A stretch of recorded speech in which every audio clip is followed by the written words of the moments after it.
a predator's playground, inside the scandal at King Charles's old school. That same man now sits as king, and his cold, creepy behavior toward Princess Charlotte has people furious. Instead of warmth, she gets scolded, brushed aside, and treated like a nuisance. The clips show it, her body language proves it, and every time it happens, William's anger explodes because he's sick of watching his daughter crushed under Charles's toxic rules. People still replay the clips of King Charles with Princess Charlotte, and every time the same reaction comes up. Something about it looks wrong. The stares, the stiffness, the way she shrinks when the camera pans to her side. To many viewers, it doesn't come across as family warmth at all. It comes across as cold, creepy, and controlling. And here's where it gets more disturbing. At moments when you'd expect a grandfather to comfort a little girl, a hand on the shoulder, a smile, some reassurance, Charles's gestures don't read as gentle. They look like stage management. His hand resting on her shoulder isn't affection, it's control. His glances don't radiate kindness, they radiate judgment. People online have called it chilling, because Charlotte's body language says everything. She stiffens, her smile fades, she looks scared rather than safe. Even worse, Charlotte's natural reactions are silenced under Charles's gaze. Think about the Queen's funeral. She cried out, "Ow," when George pinched her. Did she get comfort? Number. She got scolded, whispered about, and treated like a distraction. Lip readers exposed Camilla telling Kate to take her. And Charles, the figure at the center, didn't move. He didn't react. To the world, it looked like composure. To anyone watching closely, it looked like a child being brushed off by the very man who should have protected her. These aren't isolated snapshots. They're part of a pattern. At Trooping the Color 2023, Charlotte didn't look like she was enjoying the spectacle.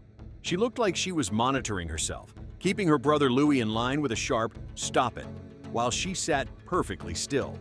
That's not a child having fun. That's a child playing the role she's been forced into.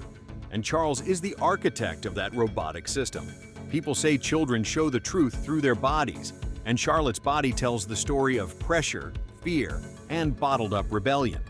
Around her cousin Mia Tyndall, she's wild, free, playful. Around William and Catherine, she beams. But around Charles, she shrinks, she hardens, she looks uneasy. That shift alone screams that something isn't right. And when you line up those clips, it's impossible not to see it. And here's where Diana's warnings echo the loudest. She told the world about the freaky culture inside the monarchy, about how image always came before humanity, about how the family demanded robotic obedience instead of love. She knew it broke people down. And now Charlotte, her granddaughter, is showing those same signs Diana feared. A child too young to process it, too old to ignore it. The rehook here leaves people unsettled. This is abuse, even if it doesn't leave bruises. It's emotional abuse, it's psychological abuse, it's abuse of childhood itself. Forcing kids into stiff roles, ignoring their pain, brushing them off like props. It's abuse dressed up in tradition. And Charles, with his cold stares and rigid rules, is the face of it all. And William? He sees it. His fury at the Oprah fallout showed just how protective he is. Reports say he lost his appetite in the days before it aired because he was so livid about his family being dragged. And now, when it's Charlotte who suffers under Charles's coldness, that anger boils over tenfold. Every creepy glance, every cold dismissal, every forced wave his daughter gives makes William lose it inside. Because unlike Charles, he doesn't see her as a royal symbol. He sees her as his child. So when people ask, is this really happening? The answer is right in front of them.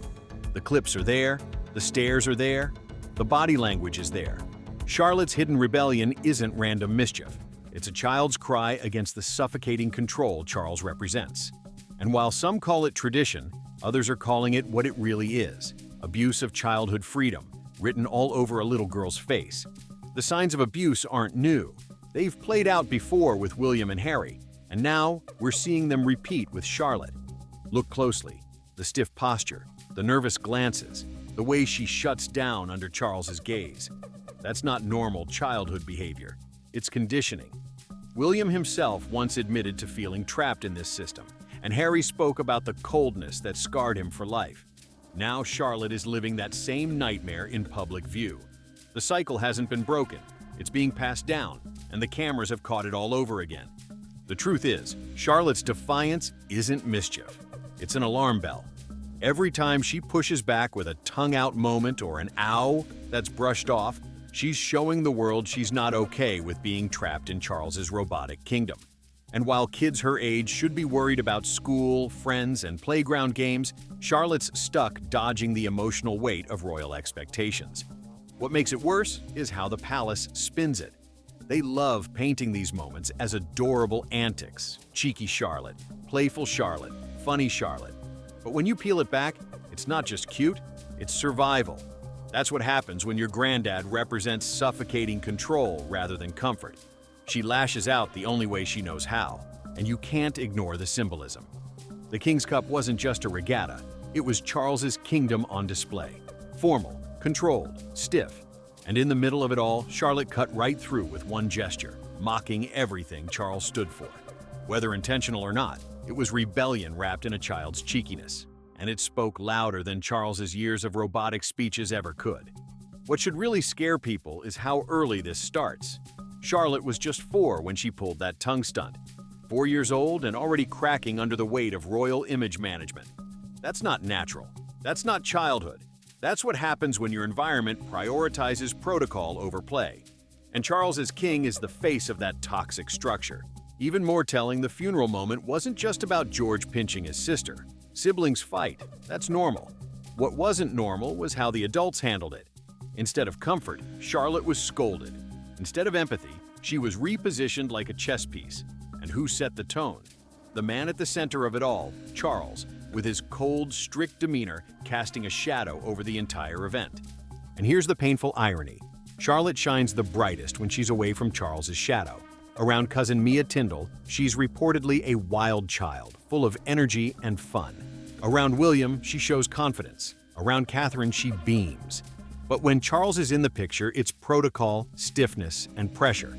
Her small acts of rebellion are the cracks in that cold system. What's even worse is how the palace demands silence. If Charlotte acts out, it's brushed off as mischief. If she looks upset, it's ignored. The message is clear. Appearances come first.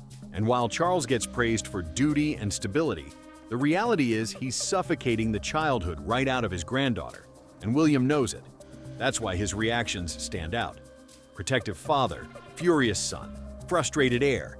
He sees what Charles is doing, or not doing, and he can't stand it.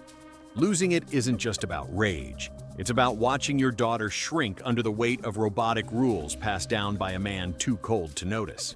So let's stop pretending Charlotte's antics are just cute. They're rebellion, frustration, survival. They're a child's way of saying, I'm not okay with this. And every time, the shadow looming over her is Charles, the cold, stiff, protocol-obsessed king who doesn't know how to comfort his granddaughter, but somehow knows how to turn her into a symbol for his monarchy.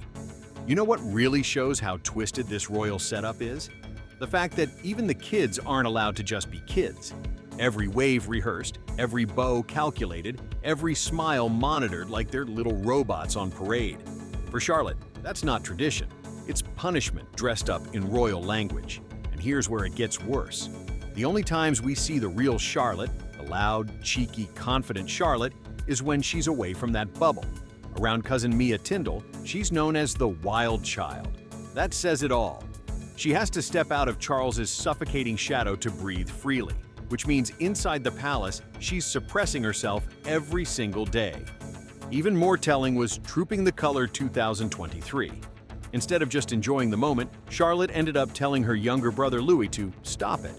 Think about that. She's 7 years old, yet already mimicking adult authority. Why? Because when you're raised in a rigid system that crushes your spontaneity, you try to claw back control any way you can. Her little stop it wasn't about Louis. It was about her own powerlessness.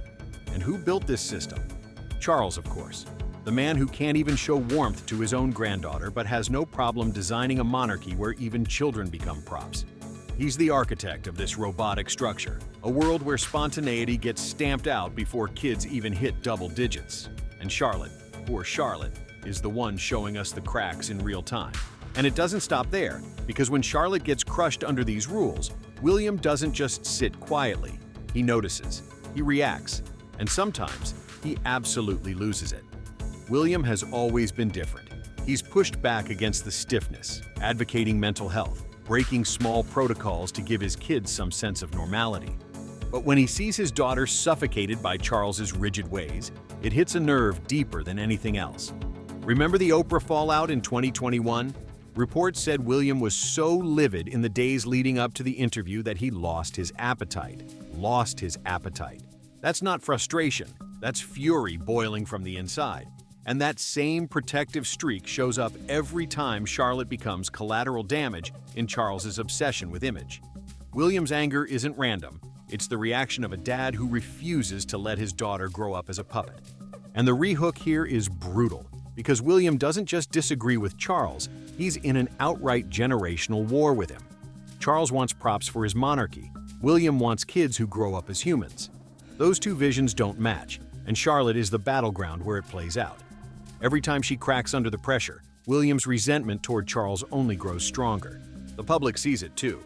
Polls show that over 70% of Brits admire William and Catherine's resilience. 70%. That's not just approval, it's a landslide. People aren't siding with Charles's rigid legacy. They're siding with William's protective instincts. The modern protector dad versus the outdated, cold authority of Charles. It's almost too easy to pick a side. Charlotte's every glance tells the story. And if this is childhood under King Charles, then the future of the monarchy looks colder than ever.